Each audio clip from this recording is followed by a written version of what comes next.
The morning Eldon Ray Cutter turned 16, his father threw a duffel bag at his chest and pointed at the door.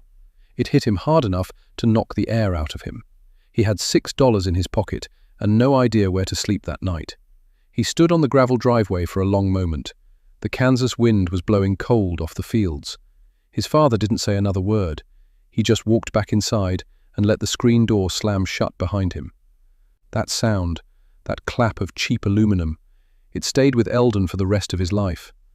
This is a work of fiction set during the mid-1970s through the early 1990s. While characters and events are created for storytelling, they reflect documented farming experiences and historical economic conditions of that era. Eldon had no plan.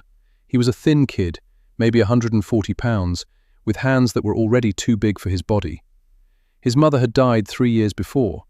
His father had been different ever since, mean in a quiet way, like a rusted gate that only opened one direction.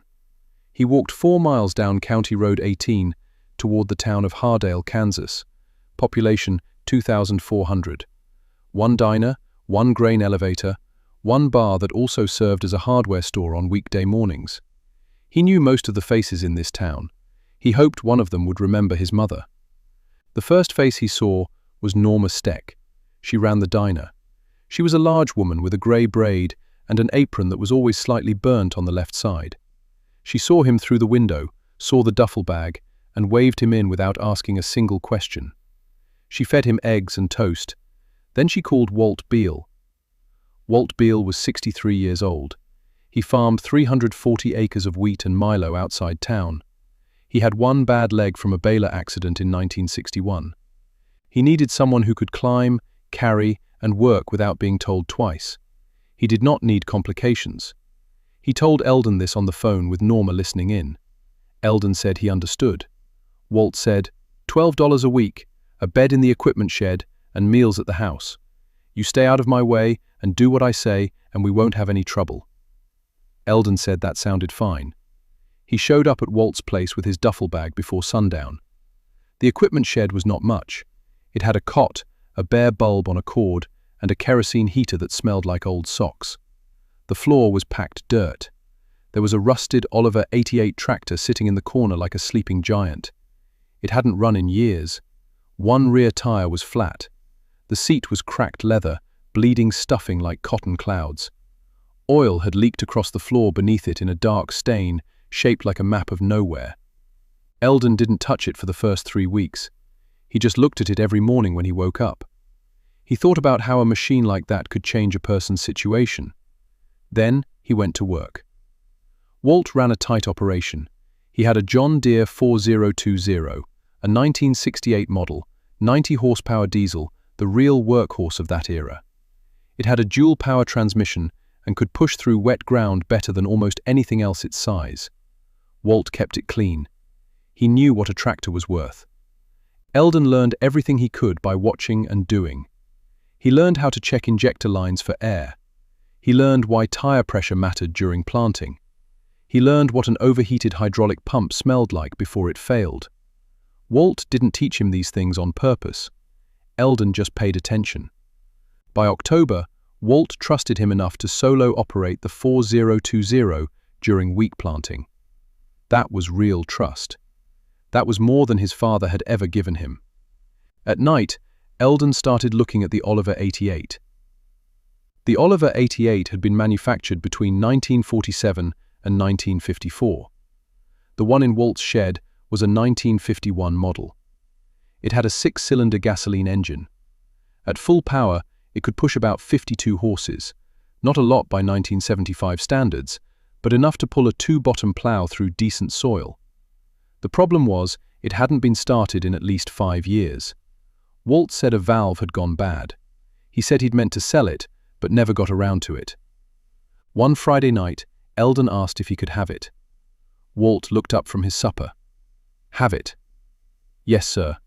I'll work 1 extra day a week. 4 weeks. I figure that squares it at around $12.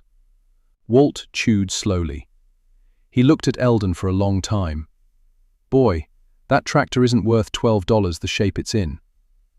Maybe not today, Eldon said.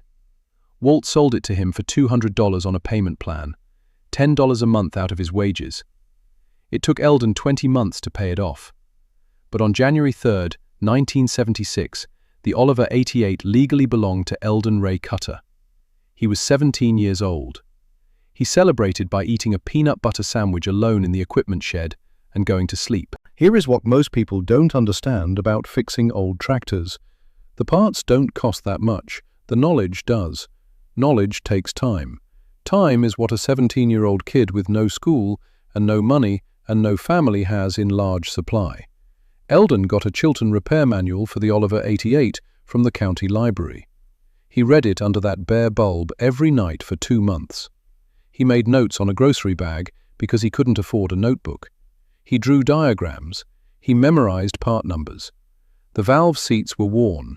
He needed a valve grinder, or someone with one. He found a man named Buford Crans, who ran a machine shop in the basement of his house, 12 miles away. Buford charged him $8 to grind the valves. Eldon rode a bicycle to get there. Round trip, 24 miles. His legs hurt for 3 days. New valve springs cost $4.60 at the Oliver dealer in Dodge. Eldon bought them with his grocery money and ate Walt's leftovers for a week. By March of 1976, he had the engine back together. He poured in fresh oil. He checked the timing. He adjusted the carburetor needle by hand, a quarter turn at a time, the way the manual said. He hooked jumper cables from the 4020 to the 88's dead battery. He hit the starter. It coughed. It shook. Blue smoke poured out of the exhaust pipe like something had been trapped in there for years. Then the engine found its rhythm. A deep, uneven idle, da-dum, da-dum, da-dum, that slowly evened out into something smooth and real.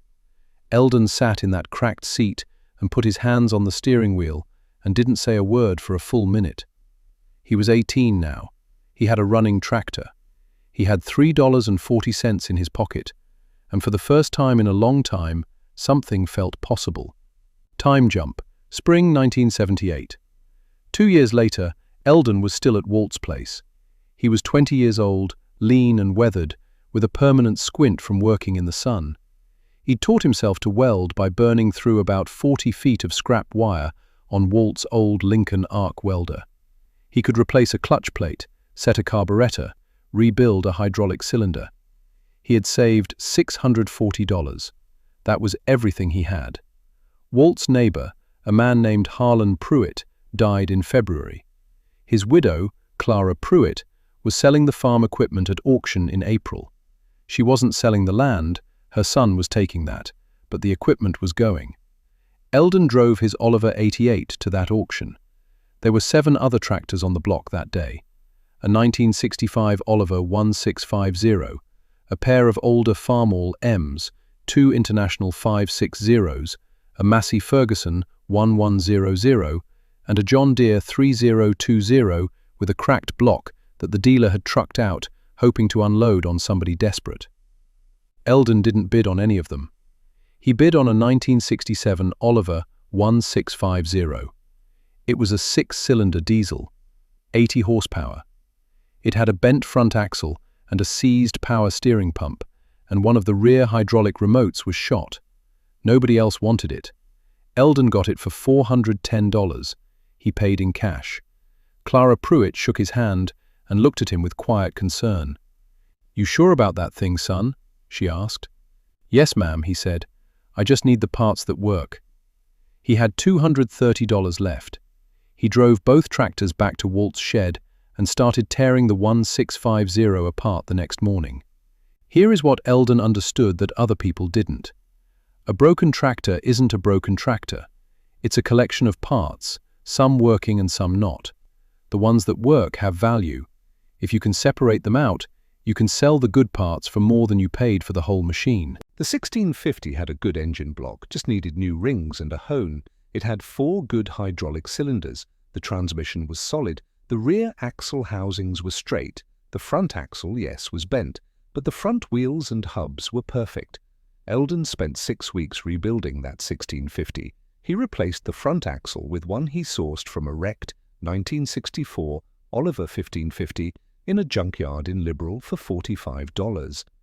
He rebuilt the power steering pump himself using a kit he ordered from an Oliver dealer catalog for $12.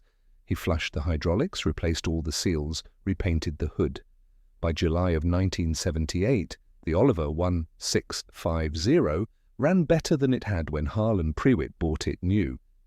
Eldon sold it for $1,900 to a wheat farmer named Gary Dunbar, who needed a second tractor for planting season. Gary paid in full without negotiating. He shook Eldon's hand hard and said it was the cleanest tractor he'd bought in 10 years. Eldon walked back to the equipment shed and counted the money 3 times. He had $1,900 plus the $230 he hadn't spent. That was $2,130. He was 20 years old. He lay back on his cot and stared at the ceiling. The bare bulb hummed above him. Outside, his Oliver 88 sat in the dark. The first one. The one he'd paid for a dime at a time. He thought, I can do this again. He did it again, and again, and again. Between 1978 and 1981, Eldon bought, repaired, and resold 11 tractors. He worked only on Oliver's and Alice Chalmers machines because he knew them deep. He kept his overhead at almost nothing. He slept in the shed, paid Walt $20 a month for the space and the electricity, and put everything else back into parts and purchases. He started keeping a ledger, not a formal one, just a school composition notebook from the drugstore. Every machine he touched got its own page: purchase price, parts cost, labor hours, sale price, net gain. He tracked every dollar. By the end of 1980, he had $9,400 in a savings account at First National Bank of Hardale. He was 22 years old. He still wore the same 3 shirts, Walt noticed. One evening after supper, he poured Eldon a cup of coffee and said, "You're going to need your own place soon." Eldon nodded. He'd been thinking the same thing. "Don't buy land," Walt said. "Not yet. Prices are high right now and they won't hold." He was right about that. Land prices in western Kansas had been climbing all through the late 70s. Farmland that had sold for $300 an acre in 1970 was going for over $900 by 1980. Farmers were borrowing against inflated land values to buy more land, more equipment, more inputs. The banks were lending freely. It felt like it would go on forever. It did not go on forever. Time jump, winter, 1982. The farm crisis arrived like a cold front nobody predicted. Interest rates had climbed to 18, 19, 20%. The Federal Reserve was choking inflation, and the farmers were the ones getting choked. Land values collapsed. Corn prices fell below $2 a bushel. Wheat hit $2.80 when farmers needed $3.50 just to break even. Banks started calling loans. In Hardle County alone, 6 farm families sold out between October 1982 and March 1983. Eldon watched it happen from his spot in Walt's equipment shed. He saw the auction notices go up on the grain elevator bulletin board one after another. He saw men he knew, men his father's age, men who'd farmed their whole lives, standing in their driveways watching strangers carry away their equipment. It was a horrible time, but it was also a turning point for Eldon, and he never felt entirely clean about that. Because when farms go under, the equipment goes cheap. Eldon didn't cheat anyone. He paid fair prices at fair auctions, but fair prices in a crisis are still low prices. He bought hard. In 1982 alone, he acquired 14 machines, Alice Chalmers, 7040s, Oliver 2255s, a pair of white 2155 4-wheel drives that had barely 4,000 hours on them. He bought an Alice Chalmers 8070 with a blown turbo for $2,200 and had it running for $340 in parts and 2 weekends of work.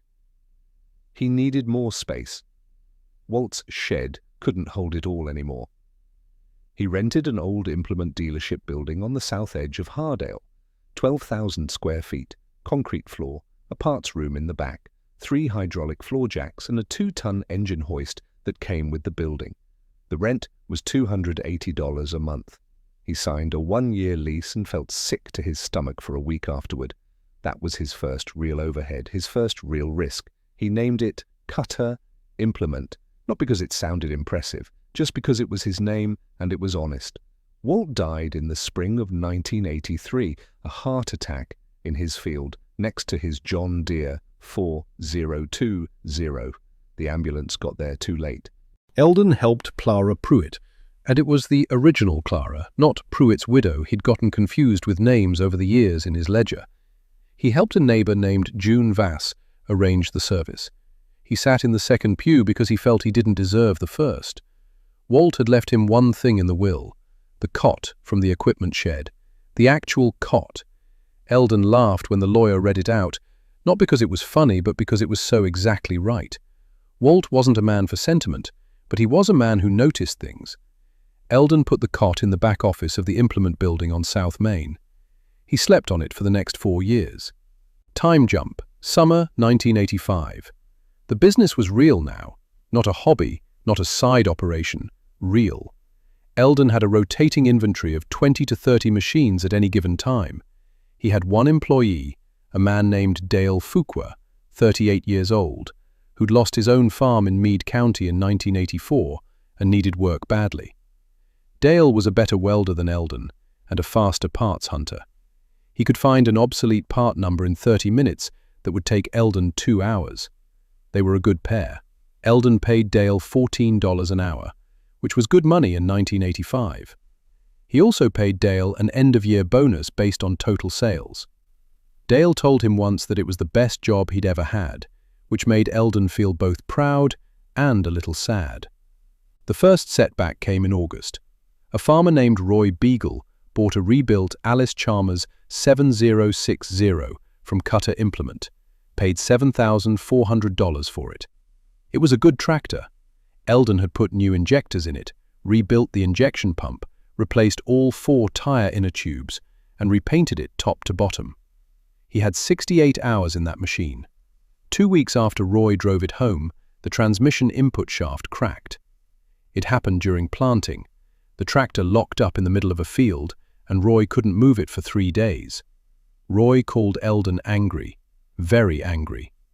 Eldon drove out that same afternoon. He looked at the transmission. He didn't argue. The shaft had a hairline crack he'd missed.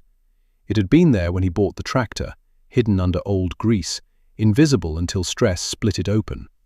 He told Roy he'd fix it at no charge. He towed the tractor back to the shop.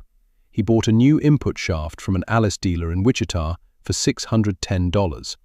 He had it back to Roy in 9 days. He also refunded Roy $200 for the inconvenience. He didn't have to. He just knew it was right. Roy Beagle sent him 3 customers the following year. The second setback hit harder, and it had nothing to do with the tractor. In early 1986, a parts supplier Eldon had been using, a man named Chuck Winder, who ran a small wholesale business out of Great Bend, called to tell him a recent order was delayed. Then called again 2 weeks later to say it was more delayed. Then stopped calling entirely. Eldon eventually found out that Chuck Winder had declared bankruptcy. The parts Eldon had already paid for, $4,800 worth of inventory, were tied up in the bankruptcy estate. He might get 60 cents on the dollar eventually, or he might get nothing.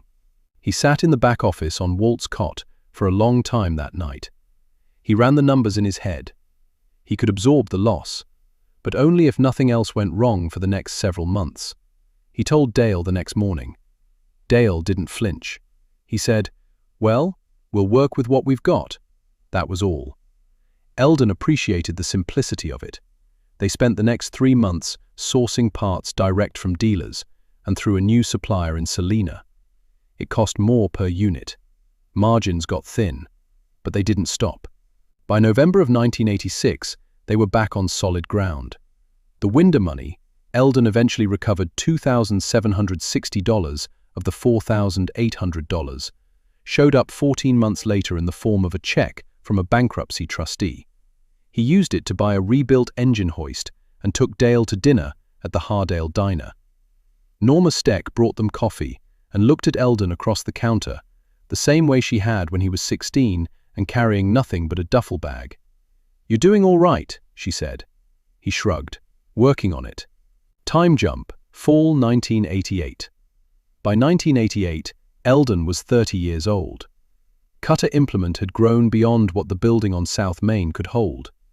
He'd rented a second bay next door, 3,000 additional square feet, and he had 4 employees now. Dale Fuqua, who'd been there since the start. A young mechanic named Prue Hawthorne, who could diagnose an electrical fault faster than anyone Eldon had seen. A parts runner named Cody. And a woman named Bev Riggs, who handled the phone calls and the billing and kept everyone's paperwork from becoming a disaster. Eldon still did much of the mechanical work himself. He liked it that way. He liked having his hands on the machines. He was good at this. Not flashy good, not famous good, just quietly, consistently good. He knew what a tractor was worth before he touched it. He knew what he could get out of it, and what he couldn't. He didn't overreach. He didn't try to fix something that couldn't be fixed. He met a woman named Sandra Goff at a John Deere dealer open house in October. She was there buying a grain auger for her family's farm east of town. She had a direct way of talking and a laugh that surprised you every time it came out of her. He asked her to dinner 3 weeks later at a place in Dodge City that had tablecloths. She said yes.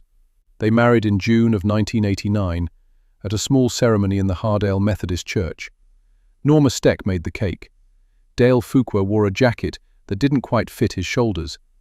Eldon wore a grey suit he'd bought at a store in Wichita, and when Sandra walked toward him down the aisle, he had a moment where he couldn't quite believe any of it was real. He stood very still. He didn't cry, but it was close. The third setback came 2 years after the wedding, and it nearly broke everything. In 1991, Eldon took a risk he'd never taken before. He bought a large lot of equipment, 22 machines, from a farm liquidation in Pratt County. Combines, tractors, a self-propelled sprayer, 2 grain carts, a set of field cultivators. Total price, $68,000, the most money he'd ever spent at one time. He'd borrowed $40,000 of it from the bank, first loan he'd ever taken. It kept him up for 3 nights before he signed. The plan was solid. 6 of the machines were in excellent shape and could be resold quickly at good margins. The other 16 needed varying levels of work. He'd move the good ones fast, use that cash flow to fund the restorations on the rest, and be done with the whole lot inside 12 months. It didn't go that way. Commodity prices fell hard in late 1991. Corn and wheat farmers weren't buying. The phone slowed down. The machines that should have moved in 30 days were still sitting at 90. The ones in excellent shape, the ones he'd counted on to fund everything, were just sitting. By January of 1992, he was behind on the bank payment. The first time in his life he'd ever been behind on anything. Sandra found him in the shop at 11:30 one night, sitting on the floor with his back against a row crop cultivator, looking at nothing. She sat down next to him without saying anything. After a while she said, "Tell me the number." He told her. The exact number. How much was owed, how much was on hand, what the gap was, how long before it became a real crisis. She listened to all of it. Then she said, "Okay, what do we sell first?" That was the thing about Sandra. She didn't panic. She just looked for the next step. They sold the self-propelled sprayer at a loss, $4,000 below what Eldon had wanted. It hurt. They sold 2 of the combines to a dealer in Hutchinson, who paid cash but paid low. Eldon took it. He also called every past customer he'd ever sold a tractor to and let them know he had good inventory at fair prices. He sent a postcard. He printed them himself at a copy shop in Dodge, to every farming household in a 40-mile radius. 6 orders came in from that postcard run. Not huge orders, but real ones. It kept the lights on. By April of 1992, he'd made the bank payments. By August, he'd paid the loan down by half. He also hired a part-time bookkeeper because Sandra pointed out gently that their financial records were an organized mess, which was not the same as organized. He didn't grow recklessly after that. He grew carefully, the same way he repaired engines. 1 bolt at a time, 1 test at a time. The second win came quietly, the way real wins often do. Time jump. Summer 1993. A man named Ed Tilson drove up from Oklahoma in a dented Silverado on a hot Wednesday in June. He'd heard about Cutter Implement from a dealer in Enid who'd bought a rebuilt Oliver 2255 from Eldon 2 years earlier. Ed was looking for a specific machine, a white 2135 with a front-wheel assist, 1978 or newer, in working condition. He needed it for a hilly operation south of Tulsa, where he ran hay and some grain sorghum. He'd been looking for 8 months. Eldon had one, a 1980 white 2135 with a factory FWA option, 135 horsepower, 18-speed transmission. He'd bought it the previous fall for $6,200 from an estate sale in Comanche County. He had $1,400 in parts and about 90 labor hours into it. It was ready. He walked Ed through it slowly. He didn't oversell. He told Ed exactly what had been repaired, what was original, and what he should watch in the next few hundred hours. He showed him the parts receipts. He showed him the before photos he'd started keeping. Ed bought it for $13,500. He loaded it onto a lowboy trailer he'd brought up from Tulsa, shook Eldon's hand for about 8 seconds longer than normal, and drove back south. A week later, Ed called from Oklahoma. He said the tractor had worked a full day in rough conditions without a single problem. Then he said something Eldon remembered for a long time. He said, "You didn't have to tell me all those things you told me. Most guys don't." Eldon said, "I figure you're going to be working with that machine for the next 15 years. You should know what you've got." Ed said he was sending 3 friends. He sent 4. Between 1993 and 1996, Cutter Implement doubled. The customer base grew from mostly local Kansas buyers to a 4-state region: Kansas, Oklahoma, Nebraska, and Colorado. Eldon hired 2 more mechanics. He expanded the shop again, building a new 3-bay addition onto the back of the south main building. He put in a proper phone line with 3 extensions and a fax machine. He also started buying equipment from further away: estate sales in Missouri, dealer bankruptcies in Iowa, farm liquidations in Nebraska. He drove to all of them himself at first. He'd walk the lots before the auction started, checking machines with his hands and eyes and nose. A man who knew engines could learn a lot from a smell. Hot oil had one smell. Cold corrosion had another.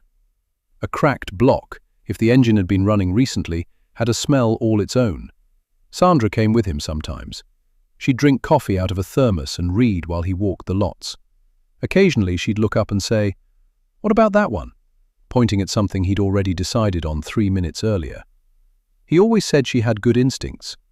She'd say she just looked for the ones that were dirty but not neglected. It was a real distinction, he knew. Dirt came off. Neglect was structural. Their son was born in October of 1994. They named him Leonard Ray Cutter, after nobody in particular except that Eldon had always liked the name Leonard. They called him Leo. He was a serious-looking baby with a suspicious expression, which Sandra said was a direct inheritance from his father. Eldon held Leo in the front room of the house they'd bought on Elm Street in 1990, a 2-bedroom with a porch and a yard that needed work, and thought about the equipment shed. He thought about the bare bulb and the kerosene heater and the $6 in his pocket on that cold January morning in 1974. He didn't feel like it was a rags-to-riches story. He felt like it was a surviving story. There was a difference. He didn't know if Leo would ever touch a tractor. He didn't have a plan for that. He just knew he was going to tell him the truth about things and let him decide what to do with it. Time jump. Spring 1996. In the spring of 1996, Eldon made a decision that surprised everyone who knew him. He sold the Oliver 88. The first one. The $200 tractor that had started everything. He didn't sell it because he needed the money. He sold it to a man named Glenn O'Coin, who was 71 years old and had grown up on a farm in Arkansas, where his father had owned an Oliver 88 in the early 1950s. Glenn had been looking for one for years. He wanted to restore it and put it on display in his barn. Glenn paid $1,800 for it. Eldon helped him load it onto Glenn's trailer. He checked the tire pressure one more time. He topped off the oil. He told Glenn the quirks. The the throttle linkage that stuck slightly at full travel, the left rear brake that needed a quarter-second more pressure than the right. The things you only knew from living with a machine. Glenn drove away slowly, watching through his side mirror. Eldon stood in the parking lot of Cutter Implement for a while after that. The morning was warm. A meadowlark was singing somewhere out in the field past the fence line. The smell of cut grass and diesel hung in the air the way it did in May in western Kansas. He felt something that wasn't quite sadness and wasn't quite relief. He stood there and let himself feel it. Then he went back inside. By the late 1990s, Eldon was selling 60 to 80 machines per year. His operation was valued, by a rough estimate from a Wichita accountant, at around $1.2 million. He owned the building outright. He'd bought it from the original owner in 1991. He had no outstanding debt. He had 8 employees. He had a reputation that reached into 5 states. But the business was changing. New tractors were getting expensive. A new John Deere 9000 Series 4-wheel drive cost over $150,000 in 1997. Farmers who couldn't afford new were looking for quality, used, more than ever before. That was good for Eldon. But also, the older machines he knew best, the Olivers, the Alice Chalmers, the older Whites, were getting scarce. Parts were harder to find. The customer pool for certain brands was shrinking as farmers retired. He had to adapt again. He started taking in John Deere's, not the old 2-cylinder stuff that had its own collector market he didn't want to compete in, but the Iron Age machines from the late 60s through the 80s. 4020, 4240, 4440, 4650. He hired a mechanic named Tom Brecht, who knew Deere electronics the way Eldon knew Oliver hydraulics. Dale Fuqua retired in 1998. He'd been there for 16 years. At his retirement dinner, held at the Hardale Diner, which Norma Steck still ran at age 71, Dale gave a short speech. He said that working at Cutter Implement had saved his life after losing his farm. He said it without drama, just as a fact. Eldon didn't know what to say to that, so he just said thank you, and meant it all the way down. Time jump, winter 2003. It was January of 2003 when the last hard thing came. Norma Steck died. Heart failure, on a Tuesday morning, alone in the diner before it opened. She was 79. She'd fed Eldon eggs and toast on the worst morning of his life, and never asked for anything in return except that he turn out okay. He closed the shop for the afternoon the day of her funeral. He told his employees to go home. He drove by the diner after the service. It was dark inside. A handwritten sign on the door said, "Closed until further notice." He sat in his truck for a while looking at it. Then he drove to the shop and spent 3 hours alone in the back bay, taking apart and reassembling a hydraulic cylinder that didn't need fixing. It needed something to do with his hands. That was all. He thought about Norma often after that, about how much of his life had started with a woman he barely knew calling a man she barely knew and saying a kid needed somewhere to go. How one phone call, one plate of eggs, one old man's willingness to give somebody a chance, how all of that added up to everything. He had tried, in his way, to pass it forward. He'd hired people when they needed it. He'd been fair in deals when he didn't have to be. He'd told the truth about machines, even when lying would have been easier. He didn't know if that was enough. He just knew it was what he had. Leo turned 9 that year. He was a quiet kid, observant, with Sandra's directness and Eldon's habit of watching things before speaking. He started coming to the shop on Saturdays. He didn't play around the equipment. Sandra was firm about safety, and Eldon backed her up completely. But Leo would stand near whatever Eldon was working on and watch. Sometimes he'd ask questions. They were always precise questions. Why does that bolt pattern matter? What happens if you over-tighten that fitting? Why do you warm up the engine before you rev it? Eldon answered every one straight. No dumbing it down, no impatience. One Saturday afternoon, Leo handed him the 3/8 socket before Eldon asked for it. Eldon looked at him. Leo said, "You were going to need it." Eldon laughed for the first time all week. The story doesn't end with a fortune. That's not what it is. By 2006, Cutter Implement had been running for 24 years. Eldon was 48 years old. He had a house paid off, a business that employed 11 people, a son in middle school who talked about maybe going into engineering or maybe agriculture. He hadn't decided yet. Sandra was teaching part-time at the community college in Dodge City. Things were not dramatic.